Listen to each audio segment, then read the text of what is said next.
Selamat siang semuanya. Ibu akan melanjutkan mengenai materi yang kemarin sudah Ibu sampaikan mengenai PHBS, karena PHBS materinya sangat banyak sekali, kompleks gitu ya. Ini akan Ibu lanjutkan mengenai materi PHBS yang kemarin Ibu sampaikan yang sesi pertama. Oke, kemana PHBS itu? PHBS adalah tindakan yang dilakukan oleh perorangan bisa, kelompok bisa, masyarakat bisa, yang sesuai dengan norma-norma kesehatan untuk memperoleh derajat kesehatan yang optimal, menolong dirinya sendiri, dan berperan serta aktif dalam pemulihan kesehatan. Nah, di sini akan diberikan selanjutnya. Nah, kenapa sih PHBS itu ya paling momok yang paling terbesar ya, perilaku itu. Nah, perilaku itu merupakan penyebab terbesar di dalam masalah kesehatan. Nah, itu yang perlu kita ketahui, perilaku hidup bersih dan sehat, makanya itu perlu sekali. Nah, di sini untuk lanjutkan. Nah, hakikatnya apa sih? Dari pengetahuan, kan dari hakikat perilaku itu dari mana? Hakikat perilaku itu yang pertama dari pengetahuan. Kalau pengetahuannya bagus, baik, pasti akan mempengaruhi sikap. Nah, sikap itu juga akan mempengaruhi tindakan. Nah, ya jadi tahu, sebelumnya tidak tahu, menjadi tahu. Akhirnya sikapnya menjadi mau. Ya. Akhirnya tindakannya juga mampu. Nah, yang dulunya tidak tahu, menjadi tidak mau dan tidak mampu. Nah, akhirnya kalau sudah tahu menjadi mau dan menjadi mampu. Nah, itu hubungan pengetahuan, sikap, dan tindakan. Jadi, kalau orang yang sudah tahu mengenai pengetahuan kan otomatis sikapnya mau. Nah, tindakannya apa? Mampu. Pasti kan otomatis melakukan tindakan yang mampu di situ ya. Makanya hakikat perilaku itu sangat penting. Nah, di sini kemarin kayaknya sudah mengenai perilaku hidup bersih dan sehat, mengenai definisinya, aktif dalam mewujudkan kesehatan masyarakat, ya. Nah, itu juga kenapa sih sulitnya ber-PHBS? Kenapa? PHBS itu ada kesadaran mempraktekkan perilaku hidup bersih sehari-hari, ya, maupun di rumah, di sekolah, di kantor, dan sebagainya.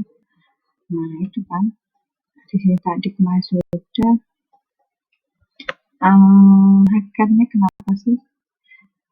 Contohnya di sini contoh ya. Di contoh hakikat masalah kesehatan, salah satunya misalkan untuk masalah TBC. Nah, TBC ini, TBC sering ya kita temukan di masyarakat. Nah, di sini TBC ini sangat mudah menularkan ya di setiap orang, di tubuh seseorang. Jika memang lingkungannya itu tidak sehat. Nah, dengan perilaku hidup bersih dan sehat pastinya akan memproteksi, mengurangi lah ya setidaknya. Di perilaku tidak bersih dan sehat itu akan mempengaruhi juga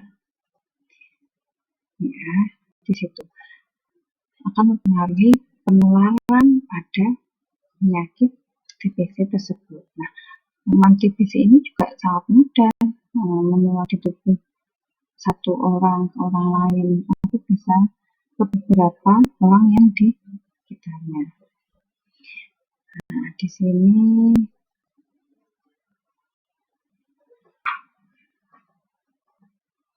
kayaknya sama ya. Jadi PHBS produk dari proses pemecahan masalah-masalah kesehatan. Ya, proses pembelajaran misalkan di masalah kesehatan masyarakat kita temukan penyakit TBC yang merajalela di masyarakat. Nah, kita harus tahu penyebabnya apa, cara medis dan teknis. Kemudian kita lakukan perilaku hidup bersih itu ya. Apakah perilaku hidupnya tidak bersih dan sehat? Mungkin bisa. Nah, proses pemecahan masalahnya apa? Di situ kita pecahkan masalahnya di situ. Kalau sudah tahu, maka misalkan yang pertama dengan minum obat, misalkan penanggulangan cara medisnya seperti itu, minum obat secara rutin. Nah, atau mungkin yang kedua melakukan perilaku hidup bersih dan sehat dengan menutup mulut, kan bisa juga. Ya, ya, pakai masker. Nah, jika batuk ya, menutup mulut jika batuk, dan sebagainya. Nah, itu juga salah satu perilaku yang kecil tapi bermanfaat bagi sekitarnya. Kemudian manajemen peningkatan PHBS yang seperti apa ya?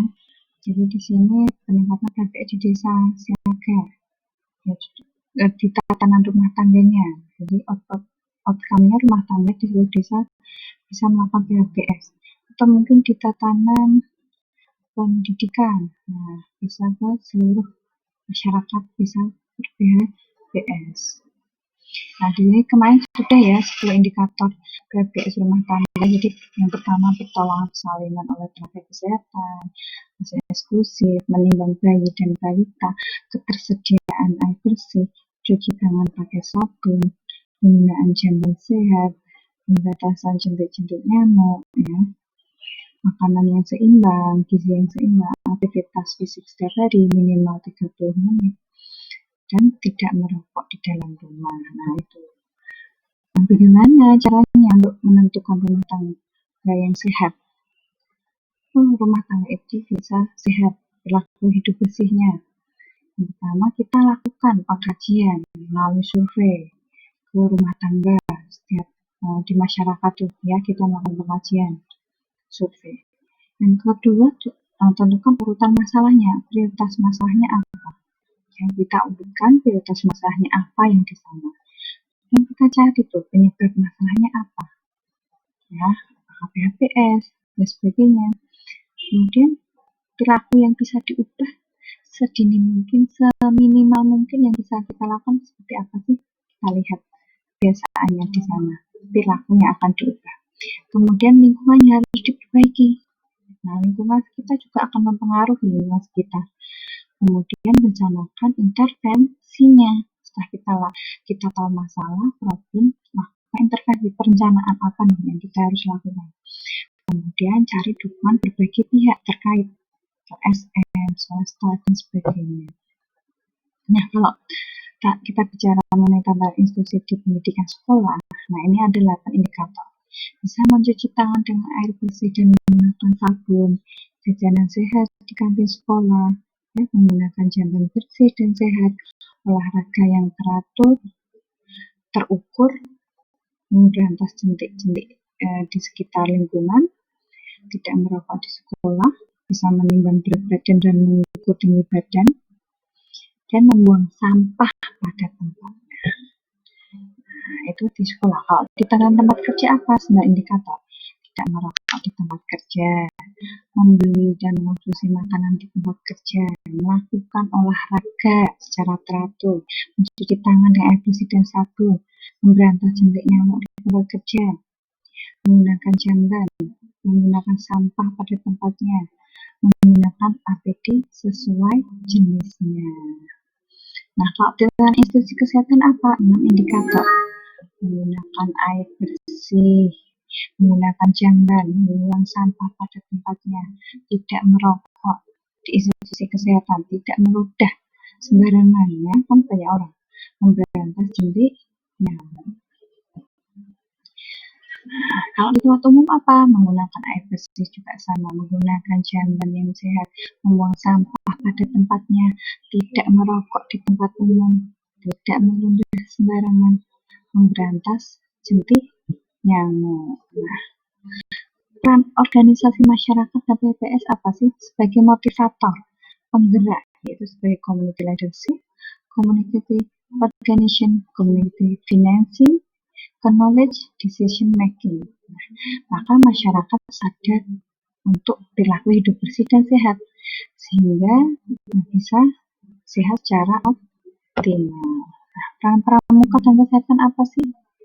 Capaian khususnya. Nah, ini bisa dilakukan juga. Ya. Guru, nah sebagai guru pendidik dan penggerak di kalangan sekolah, trias, UKS ada, lingkungan yang sehat, pendidikan kesehatan ada, pelayanan kesehatan sekolah. Nah, jadi kan outcome-nya bisa masyarakat sekolah dengan sehat. Ya, seperti itu. Oke, mungkin cukup sekian dari Ibu untuk sesi yang kedua ini. Ya, Assalamualaikum warahmatullahi wabarakatuh.